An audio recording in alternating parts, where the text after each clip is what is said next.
Hello! Kumusta? Tara, samahan niyo ako mag-harvest ng munggo. My first time na mag-harvest ng munggo at may dala pa akong sample kung ano yung kukunin ko. Yung color brown at dried na munggo pods. And this is the view around the rice field talaga ito guys. Pero after kasi nila mag-ani, yan, nagsasabog din sila ng munggo. And then for the harvest during like summer season, yan, munggo ang napapakinabangan. At now naman guys, ito guys is tuwang-tuwa kami kasi libre ito guys. Hindi kami nagtanim pero kami nag-ani. Libre siya kasi kailangan ma-clear at maani na yung mga munggo. Kasi kailangan na nila mag-prepare for the next planting season ng palay. Yan, kailangan na i-clearing, kailangan na ding maglagay ng mga abono. Yan. At yan guys, nakita ko yung uhot, yung rice straw dyan. Naisipan ko, maganda to sa aking garden, kaya kumuha na rin ako. Nauna pang napuno yung sako ng uhot kaysa sa sako ng munggo. Lagayan ng munggo. Ayan guys, medyo challenging siya kunan kasi madaming patay ng mga dahon. So, ka-color niya. At kaya rin nagsalamin talaga ako dyan. Nagsuot talaga ako ng eyeglasses kasi para ma-zoom in HD. HD quality yung makikita ko. Pag wala akong salamin, wala akong maani. And guys,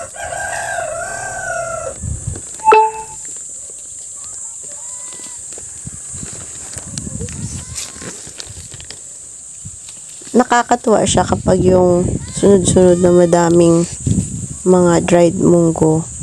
Kaso lang, I think nag-harvest na sila, pinapaubos lang ito. Pero madami pa talaga guys, mga green. So, pwede siyang gulayin din. Kailangan lang siyang balatan.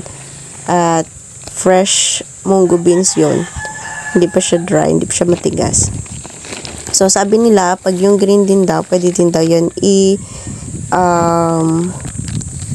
i-sun dry and then bago balatan. Ano, madami pa.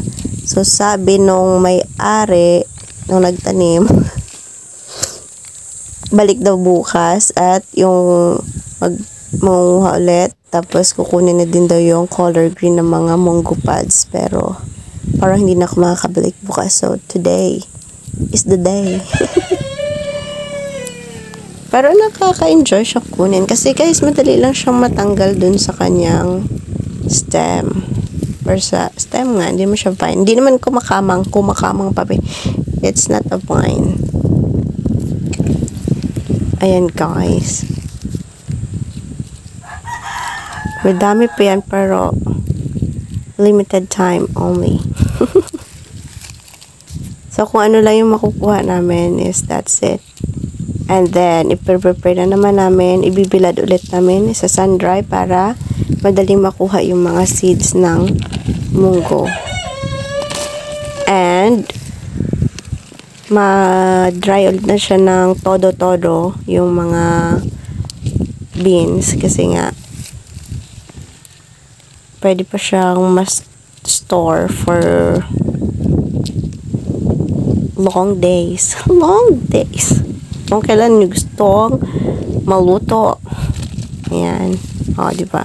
Pero guys, ito, mukha siya madami, pero pag nabalatan na yan, nasa 1 chupa. 1 cup.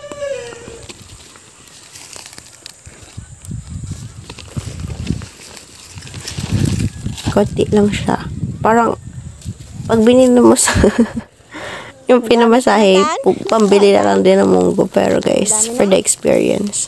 Wow! Tsaka, sulit talaga kung madami makukuha. Kung matagal talaga dyan.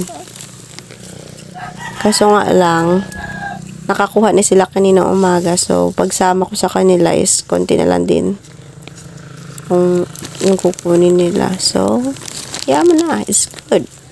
Experience. Enjoying. Pero guys, magdahan-dahan lang sa steps kasi yung ano minsan is may mga ano siya, malalim na part. So, pag nakaapa ka doon, para siyang patibong. So, delikado. Baka mabali yung ankle. Ang ankle. Mababalian. Yan guys. That's it. Yan na yan.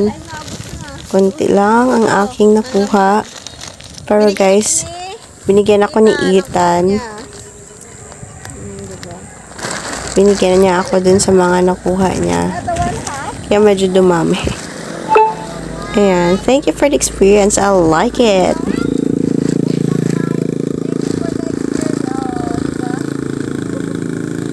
Akala ko guys madami yun. Yung pala hindi. Pag So how much more kapag nabalatan na siya? Dahil dyan, talon-talon na lang tayo dito. Hindi ko to nagawa ng bata pa ako kaya ngayong malam na ako. Sige.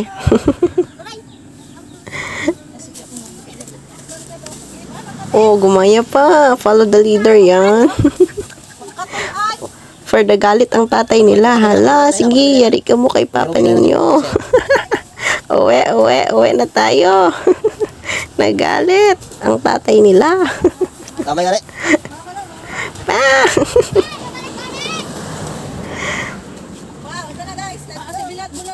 That's it guys. Thank you for watching. Iiwan ko lang pala itong aking palay straw. Palay straw, rice straw.